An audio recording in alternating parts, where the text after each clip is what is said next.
The Bacolod mission is somewhere, it's probably between like 9 or 11 stakes. I can't remember exactly. I do know like right before I left, they announced a plan to split, make a new stake actually. So the Bacolod mission is very progressing. There's a lot of convert baptisms. Retention is pretty good.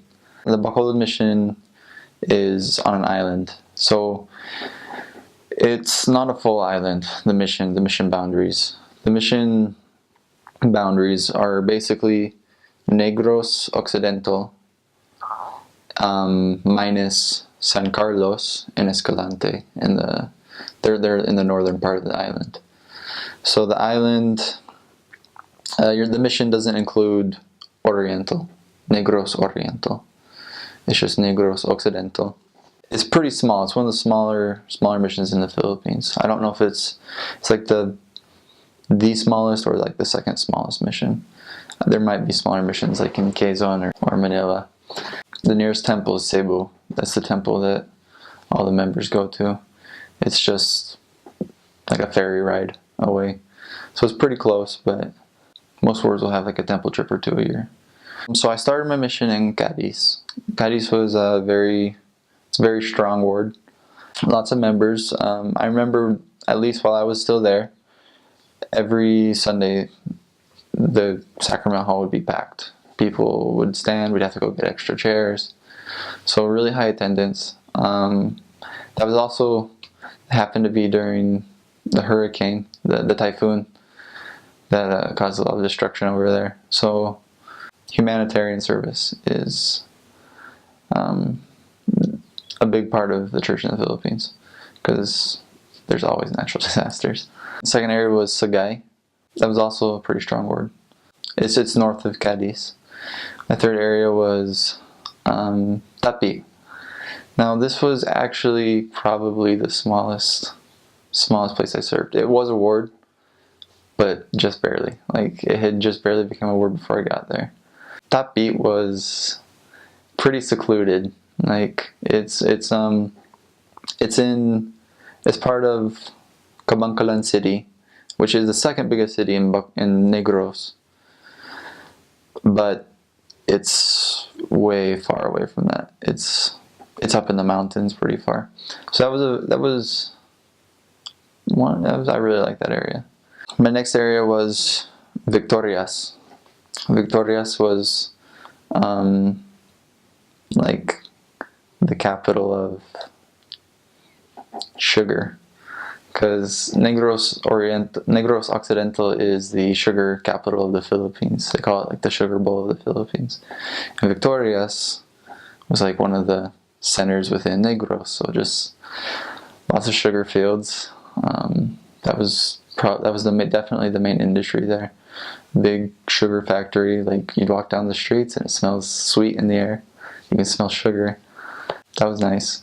And then from Victorias, I went to La Castellana, which was also more in the mountains. It's a fairly big city though, for how far away it was from Bacolod. And La Castellana had pretty good attendance too. They had just built a new church. So we had my first few months there, we were in a meeting house, which was a little difficult. Like it was kind of inconvenient sometimes because you just didn't have the facilities to do things. We would meet outside, so like it's open. It can be like loud sometimes. If it rains, you gotta find a way to get dry. But the new meeting house that they built was a big part of the community. So the church, wherever you go, it's a big part of the community in the Philippines. And then my last area was Bacolod 6th Ward. Bacolod 6th Ward was amazing. It was in the city. All the wards in Bacolod tend to be very well organized. So I didn't have many complaints. Like it was a solid ward. Attendance was good. Lots of growth. So in the Philippines, like as far as like qualifying for baptism, there are certain things you run into a lot. Like word of wisdom is common. Or like word of wisdom problems are very common, especially like with males, like fathers. It's common to smoke or to drink. Another common problem would be law of chastity. The Philippines is the only Christian nation in Asia, so it's very helpful because the Philippines was originally colonized by the Spanish, and the Spanish brought Catholicism. So in the Philippines, that is the major religion. Most people are Catholic that you'll meet. They've got a few other major religions. In Mindanao, they've got a lot of Muslims. Ran into a few Muslims on my mission. There's a local religion called Iglesia Ni Cristo. That's pretty big. It has a pretty big influence in the Philippines. But most people are Christian, and that makes it a lot easier teaching the gospel. You go in, they're very open about Christ. Like, it's not awkward. You can go talk to people about Jesus Christ. People talk about Christ daily, like in their daily conversations. They're very religious. That being said, they also have like, sometimes they question like the importance of like a true religion. So that's a common problem we would face is, well, you all teach about Christ, so it's all good. It's all the same, right? And so you have to explain that no, there are some major differences between our church and the other churches. It's good, and there's some negative things too. So it's good just because it's really easy to talk about. It's really easy to relate to people through Christianity. On the other hand, they may struggle to see the need for your religion. Like, what's the difference? Like, it sounds the same. It's Jesus Christ. Sometimes you'll be assigned to places where it's not really there's not a meeting house, so you have to do what you have to do to baptize. There's no font. We baptized in rivers. It is better to have a font, but you do what you have to do sometimes. So it's an interesting experience. It's different. The Quezon City Mission is right in the heart of Luzon, which is kind of the big main island. It's next to Manila, but the Manila Temple is in our mission. So you get to go and visit at every transfer, and it's a huge blessing. With that come some really cool things that are unique to the mission, and those are called temple tours. So every once in a while, I want to say it's every month, it might be every transfer, but you have an opportunity to invite your investigators to come along with you, bring their families and their friends to see the temple. And so everybody piles up, you rent a jeepney or something like that, and they drive up the hour or so to go to the temple, and then you spend time walking around the grounds. The sister missionaries were the ones, when I was in the mission, that would stand around and give a presentation of eternal families and ordinances, baptisms for the dead, things like that, answer investigators' questions. And then at the end, they would come down to the visitor center and they would play this video and bear their testimonies, and it was always a very powerful experience. I can remember one time teaching an investigator who came, and he, after that trip, he took a picture of the temple and said, "This is who I am now." And it was kind of his decision to join the church was based off of that temple tour and the spirit that he felt there, and it's an amazing experience. So that's something that's really unique to the mission. There's a wide variety of the types of places you can go because it's right in the middle of Manila. You'll have some areas that are very, very city-like. And the way that Manila is set up is different than any city you've ever seen. People are literally living on top of each other in like in plywood shacks and stuff like that. So it's a different experience going around and teaching in those places.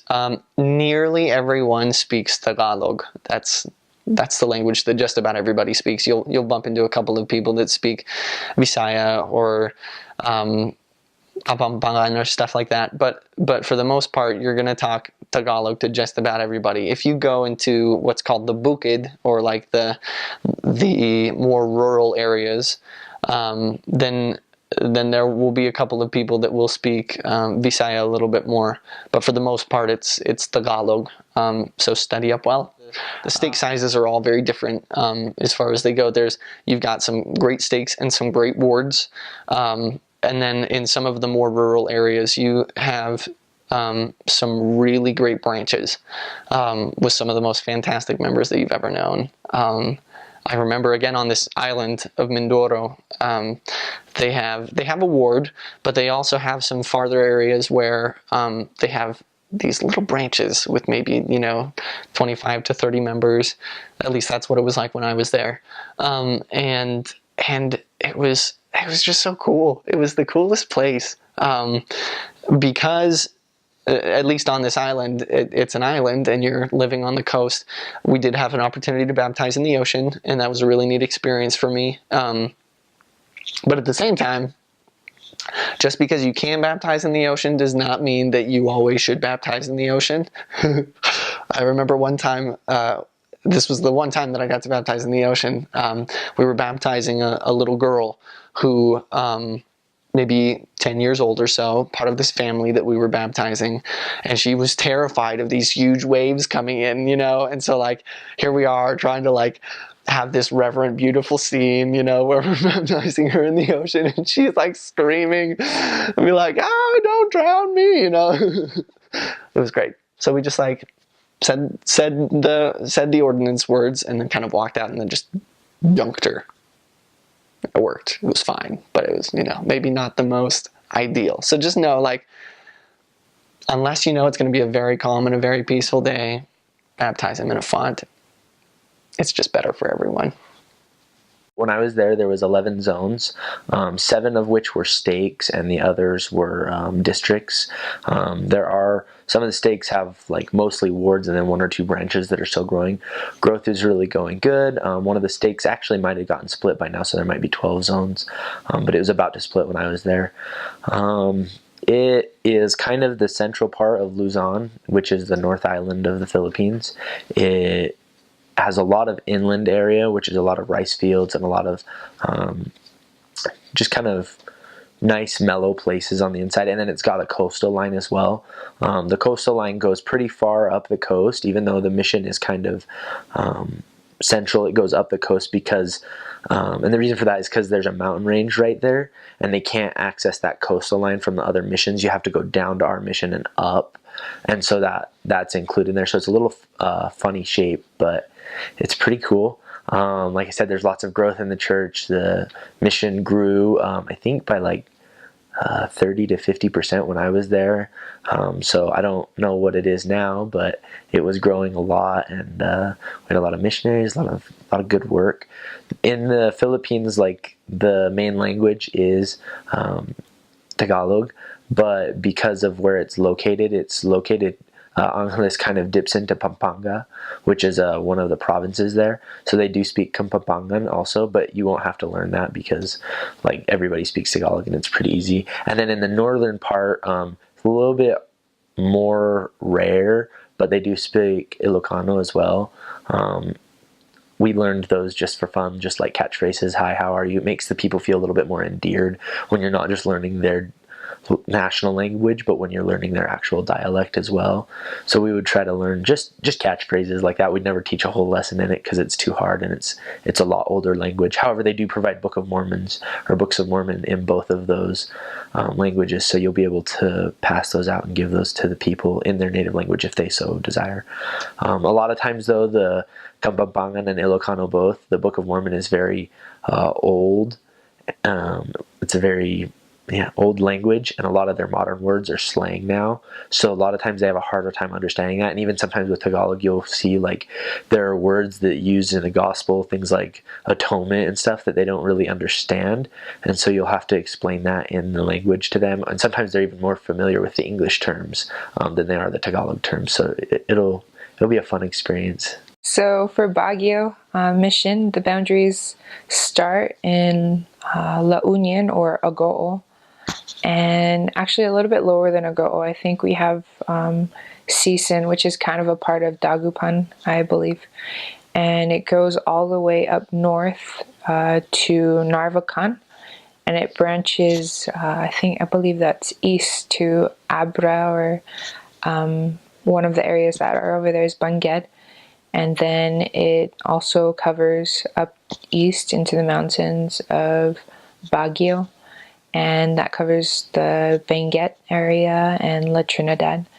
And so overall it's pretty big. We have, right now I think we have 9 zones, and they keep adding more and more missionaries, so that's always fun because the Tri-Zone conferences are very inspiring, and there's just a lot of midpoint areas where everyone can meet now. We just had the area presidency come, which was always great. We've had Elder Ardern come to our mission twice. So the first time he came, he was just a part of the area presidency. But the second time he came, he was the area president. And so that was really nice. He's from New Zealand, Hamilton, New Zealand. So he had a really nice accent when he would speak to us. And the Filipinos had a hard time understanding him. But it was really fun because the things that he said really inspired us to be better and to resolve to change and stuff. Another general authority that came through was Elder Echo Hawk. And so he was a part of, or he still is a part of the Philippines area presidency as well. So that was really nice. And actually, Sister Linda K. Burton came to our mission. Well, she came for the Relief Society, but we were able to hug her and meet her as well as with Elder Nielsen, Brent L. Nielsen, who came as an escort for her. So overall, we had quite a few general authorities that came through, and we were able to meet. So it was really nice.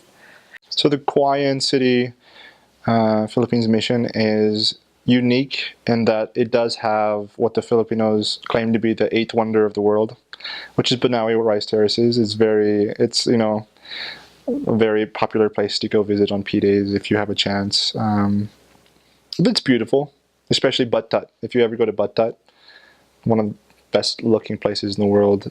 It's a hike to get to this waterfall, but if you get there, it's very you feel accomplished. And it's a wonderful trip for a zone if you ever have a chance. It does take all day, but it does make other missions in the Philippines a little what's the word, envious, I suppose, that they don't have that. It's a beautiful place. I went I think 2 or 3 times. Never did Batat though, which is a regret that I do have. So if they get a chance, I'd recommend any missionary go and hike Batat.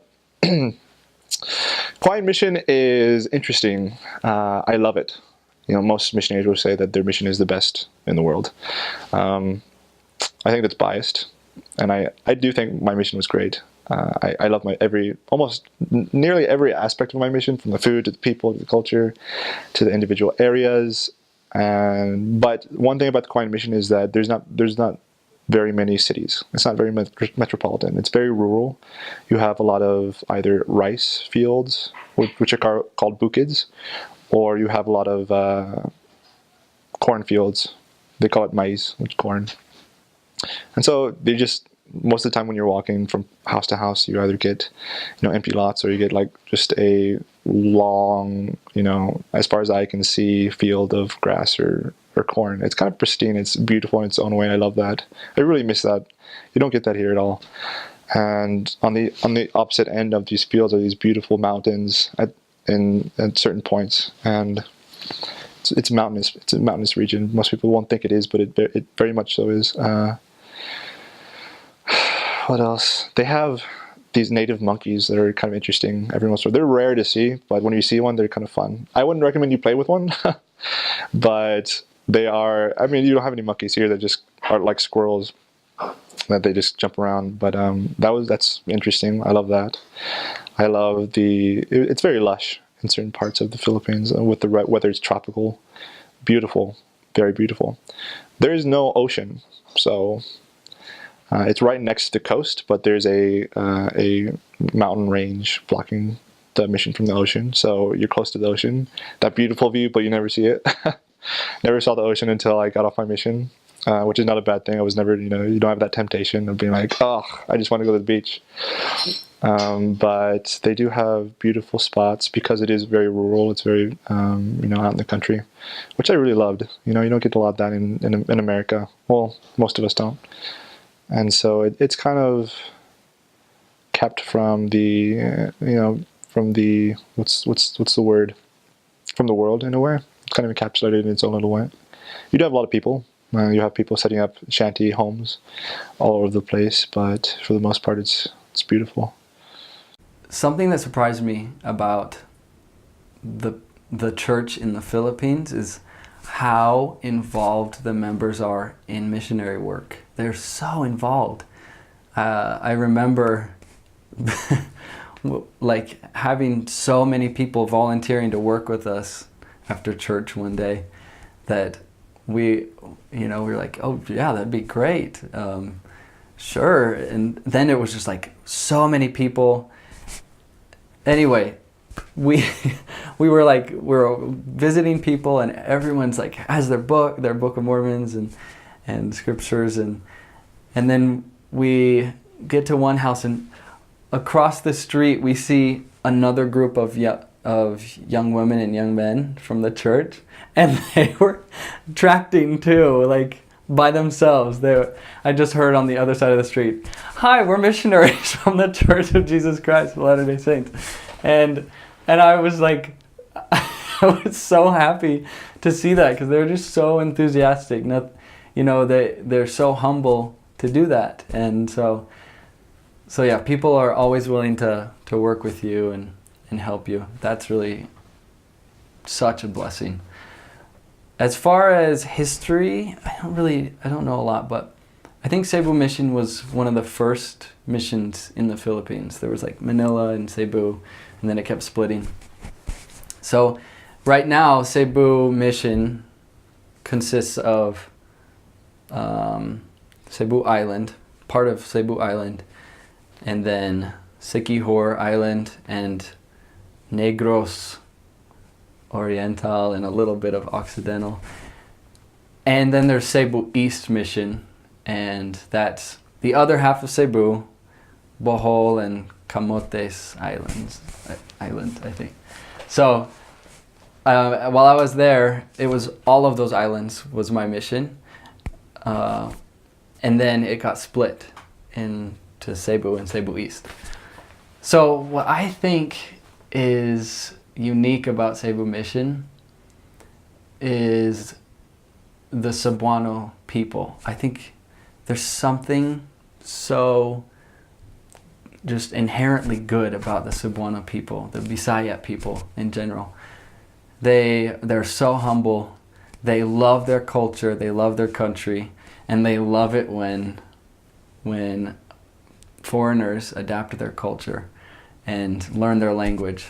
So if anyone's watching this that's getting a call to Cebu Mission, you have a lot to look forward to because they love you from the second you step onto the island. They accept you, especially because you're putting in effort to learn their language. I think I would push more for member referrals because Filipinos are so friendly. They have so many friends that that they're close to. And so I think if I could go back, I would start from the beginning of my mission and ask every single family if they have somebody that we could teach or somebody that wants to come to church with them. Because the times that I did do that, it was really successful. People have an automatic fellowshipper in the church, and their investigators' experience in the church is so much better with a member right there by their side. You know, they associate that friendship and that happy feeling with their friends with the church also. Okay, I served from June 2012 to June 2014, and I served in Kanduman ward. That was my first ward. Then I went to Lamak, which is way up in the mountains. Then I went to Mabolo, which is back to the city. Then after Mabolo, I went to Zamboanguita, which is in Negros, so it was an island hop. And then after Zamboanguita, I went to Apas, back to the city, which I loved. I loved that. After Apas, I went to Camputhao. After Camputhao, I went to Valencia, and I stayed in Valencia for 6 months for the rest of my mission. And yeah. So Luwag in the Philippines, it's the very furthest north of all the missions. Like, we're on the giant island, I think it's called Luzon, but it's like this, and we're just like on the very north edge. So like the whole thing is just, well, not the whole thing, but a lot of it's on the beach. And there's 4 provinces, all the Philippines divided into provinces. So we had like Ilocos Sur, Ilocos Norte, Cagayan, and Apayao, which no missionaries are actually in Apayao yet. But that'll be the day, because I've heard of, they actually started to send elders into Apayao, which was exciting. But yeah, they're just really ready. And it's probably, so Luwag is right in the middle. It's probably, I never went to Vigan, that was one of the areas down south, but I think, I don't know if it's like 4 or 8 hours down, but then to go up to like the other end, Santa Ana, it's probably a good 10-hour drive, I want to say. But it's got like a lot of stops and stuff, so it's not terribly big, but it's probably bigger than anything in the States, maybe, I don't know. They taught us Tagalog in the MTC, and we're like, great, we're speaking Tagalog. And there was 3 of us, me and my 2 companions, going to Luwag. And I didn't know there was like so many languages in the Philippines, so we got there, and it's like off the best 2 years, where he goes, that ain't the language they taught me in the MTC, except for it really wasn't. They taught us Tagalog, and we got there, and everyone speaks Ilocano. And for the longest time, I couldn't even tell the difference between the 2. It's cool because if you speak Tagalog to someone, they'll speak it back. Generally, about 80%, I would say, can speak it back, except for like the really old people and the really little kids, because they've never been anywhere else. But in their day-to-day conversations, they all speak Ilocano. And then up in Cagayan, they speak like a different dialect of Ilocano. I forgot what it was called. But I could kind of understand the one in Ilocos Norte, like down where it's originated, but up north, couldn't understand them. I could tell it was Ilocano, but not what they were saying at all. So when I got there, there was under 200, and not a lot of them were sisters for a while. Like all the sisters were training, except for like the sister training leaders. But then they had a huge influx of sisters, and we had over 200. I want to say like 220, 230. I don't know. I heard that the Philippines grew more in the 50 years it was dedicated for missionary work than any other country. I think it got several 100,000, but it was the fastest growing. It's because they're so prepared. They all believe in God. They're so Christian. They're so humble and good and fun. But it's just really prepared people. In my first year and my last year, because they were both in the same city, it was really nice. We had a nice church with a font, and one of the churches, my first area, even had like air conditioning. That was nice. A lot of the places have churches now, but in my third area in Sanchez Mira, we just like had a branch house, and we were right by the ocean, and they didn't have anywhere for fonts, so we had to, for all the baptisms, it was cool. We take our tricy, which a tricy is like a motorcycle with like a small sidecar or whatever, like krums, which is kind of like a tricy. And we take those all out, and we go to this river that was connected to the ocean. There's like jellyfishes floating upstream and whatnot. And that's where we'd baptize people. So I felt pretty legit. They're baptizing in the river. They have 2 temples in the Philippines right now. They're building a 3rd. The closest one to us, they have one in Cebu, and the closest one is in Manila. And we never got to go to the temple because it was like 8 hours away, but right before we went home, we were able to go, and it was so cool. So they park at the MTC, and then they have this like underground tunnel, and then it comes up at the temple. So we went into the underground tunnel, and then it was just like you hit this wall of peace and comfort. And it's so different because you haven't felt that for however many months or years. And I don't think I've ever felt the Spirit so strong or like as peaceful and like happy as I felt that. We were able to go up and like go into the temple, and I just remember that session just like smiling the whole time. Just like the happiest girl there could be, because I'd never felt so much peace, and it was so good to feel that again. So for all the sister missionaries, they're going to go out, I would say don't worry too much about what, like don't expect to look really good every day. Bring things that don't tear easily. And I liked having wider skirts because a lot of times people don't have chairs in their house and you have to sit on the floor cross-legged. So if you have a pencil skirt all the time, then you're going to have a hard time sitting down. But have a few just in case you have like a nice conference. I'd also bring some rubber Crocs, like some rubber dress shoes, because it gets rainy a lot. And you're not going to want to have these really nice shoes that are getting wet. And yeah, I had a pair of Crocs that I wore through my whole mission, and they worked out really great. Like, yeah, I was so glad that I had those. And then maybe a nice pair of flats for like if an apostle comes, because sometimes that happens. And then like those little footy socks, those dress shoe socks, those are really helpful too, so your feet don't stink. But make sure you get good walking shoes, and not just flats, but like good walking shoes, because you're going to be walking a lot. And they don't have tampons there, so if you want tampons, you have to go buy them and bring them with you, or have your mom send them to you. But they have a lot of other things, like they have toothpaste, they have pads, they have like makeup. I mean, they have makeup. They don't have like a lot of the white people kind of colors, so I'd bring those if you want them. But they have like mascara and eyeliner and things. But your makeup's gonna melt off anyway, so don't spend too much time worrying about that. I wouldn't bring, I don't know if I'd bring a hair dryer or a straightener, because it's no use trying to make your hair stay down. It's gonna poof. It's so humid there. So be prepared for that. I mean, yeah, that's I guess those are the specific problems that I would address for sisters. The Manila mission is just the city of Manila. In fact, I don't even think it's all of Manila. Parts of Manila are in Quezon City and Quezon North, and maybe a little bit in Cavite as well. So it seems small on your map. Like when I first got my call, Manila was circled, but I didn't see it because I saw Palawan circled. It's a gigantic group of islands off to the west of where Manila is, and he does send missionaries there. I never went there though.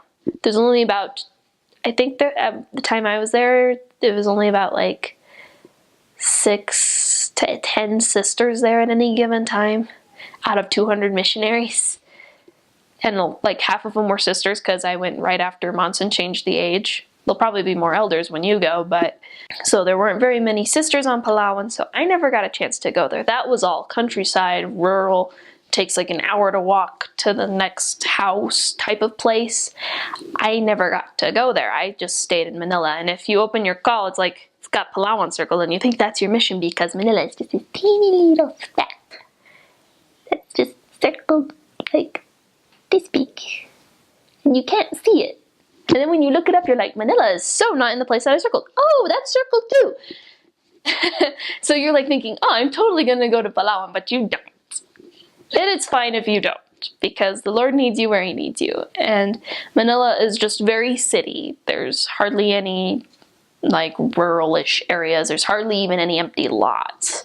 And if there are empty lots, trust me, they've got banana and mango trees growing in it. It's kind of nice. Sometimes you get free breakfast. Just like go on your morning walk and like, oh, the mango's ripe. No. Quezon City is crowded. There is so many people. I mean, I think there's 100 million people that live in the Philippines alone. And Manila and Quezon City, it's like it's basically just one big city, and there's a ton of people. People come from lots of provinces to come work in Manila because there's lots of job opportunities. And so that was one of my first impressions is, wow, this place is crowded. And it is third world. You'll see a lot of poverty, and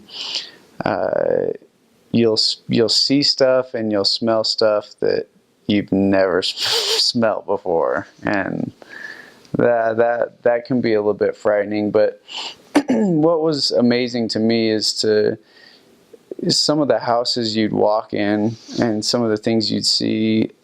Like, I mean, you'd walk in a house that was literally like, a fourth of the size of your room at home. And this family has 3 kids, and their dad, has 18-hour days, and to walk in those humble houses and to see how happy they are. I mean, a lot of them don't have running water, and that's not everywhere. Lots of people had running water, but it just showed me like how you don't need material things to be happy, and they taught me the importance of family and relationships. Like I said earlier, everyone's outside for the most part. No one likes being inside the house.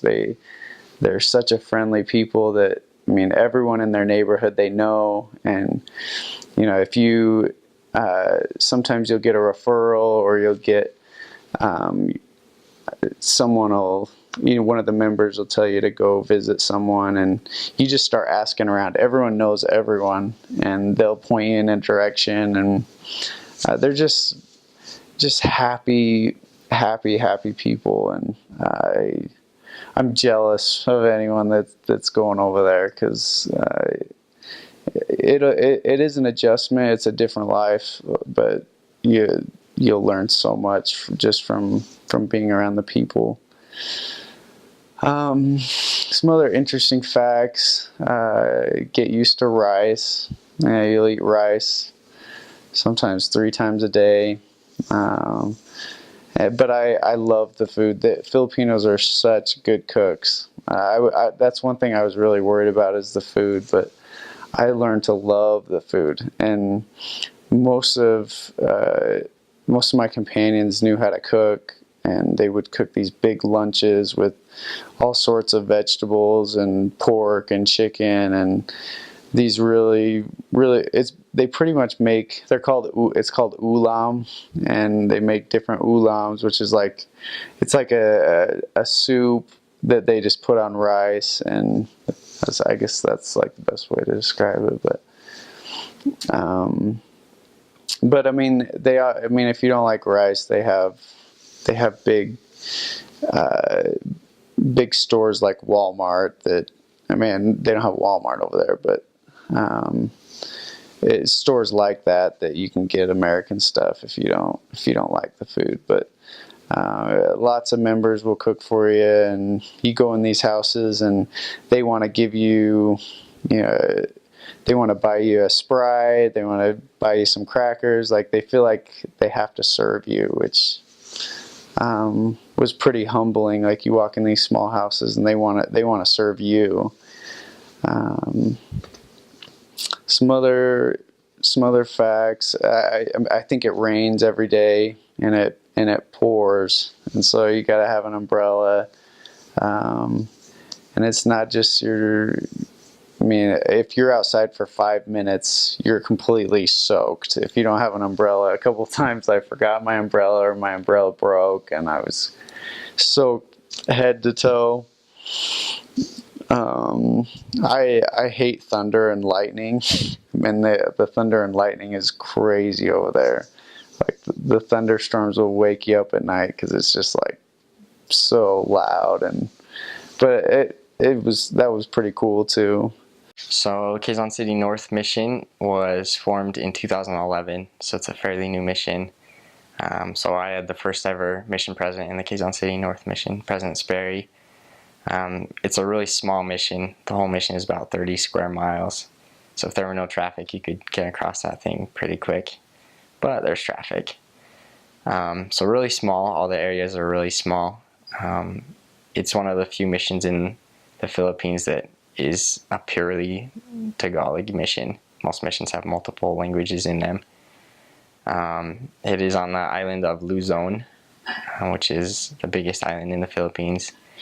And I know when people picture thousands of little islands in the Philippines, our mission was just on the one main island. It didn't have any outlying islands. It's very populated. I believe there are about 6 or 7 million people in our mission, and that's in that 30 square mile chunk. So very populated. Most of the churches over there are wards. When I got there, it's probably, I would say 60% wards, and now it's probably closer to 90% ward, 10% branches. So the church is growing out there, and it's big. Most of the wards you'll serve in will have 150 to 200 members in them that are active. So things are going really well. It's one of the few missions in the Philippines where you actually get to go to the temple, so that's a plus. The temple isn't in our mission, but it's just right outside the boundaries. And so most of the missionaries get to go. The ones in the really far areas do not. So you just have to wait till you're transferred, I guess. But that was a major plus we got to go about once a transfer. So Tacloban Mission is known for a couple things. First off, Tacloban our area is known for having the lowest income per capita out of the whole Philippines, meaning it's one of the poorest areas of the Philippines. So because of that, you're not going to find many buildings higher than 2 stories. There's only 2 city lights in the whole mission, and that's right in the city. When you first get to the mission field for orientation, they will take you to MacArthur Park. One thing that is famous about Tacloban is General MacArthur. In World War II, he was in the Philippines, and when he was sailing away one day, he said to the Filipinos, "I will return," meaning he had returned to liberate them from their captivate. I can't remember that word. Captive. Who was holding them captive? He turned around and said, "I will return." And he did return, and 60 years later they built a monument to him. It's a bunch of 12-foot gold-plated men standing in the water. It's called MacArthur Park. And in Tacloban Mission, they have turned that phrase, "I will return." They've turned it to a more gospel-centered theme, meaning "I will return with honor." And we've every missionary tries to live that saying out for their whole mission: return with honor. I will return having completed a full-time honorable mission. Let's see, the food you will eat it takes some getting used to. Definitely not what you're used to here. You buy one of the best things is you buy a lot of fresh fruit. Mango season is fantastic, best mangoes you'll ever have. There are so many different kinds of bananas to eat. There's red, yellow, brown, green, tall, short, fat, square. You won't even imagine how many bananas there are. They also have the market that you go to buy your food each morning.